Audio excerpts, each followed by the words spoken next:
جی ناظرین، خبروں کے سلسلے کو آگے بڑھاتے ہوئے خبر شامل کرتے ہیں احمد پور سیال سے۔ محمد عرفان ہرپل کی بتائی ہوئی تفصیلات کے مطابق احمد پور سیال تھانہ احمد پور سیال کے ایس ایچ او ماہر نواز نول ہمراہ اسسٹنٹ سب انسپکٹر رمضان نوید نے کارروائی کرتے ہوئے 2 رکنی مویشی چور گینگ کو گرفتار کر لیا۔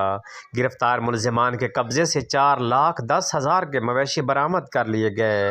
گرفتار کردہ ملزمان میں محمد اسلم والد ملانگ قوم سندھی بلوچ، سمر والد محمد اسلم قوم سندھی بلوچ، سکنا چک نمبر 11/3 ایل شامل ہیں۔ اس موقع پر ایس ایچ او تھانہ احمد پور سیال ماہر نواز خان ناول نے اسسٹنٹ سب انسپکٹر رمضان نوید کے ہمراہ میڈیا سے گفتگو کرتے ہوئے کہا کہ شہر میں جرائم کی روک تھام کے لیے ہر ممکن کوششیں جاری رکھے ہوئے ہیں۔ انہوں نے عوام سے بھی اپیل کی کہ وہ پولیس کا ساتھ دیں اور کسی بھی مشکوک شخص یا غیر قانونی سرگرمیوں پر کڑی نظر رکھیں اور اس کے بارے میں فوراً پولیس کو اطلاع دیں۔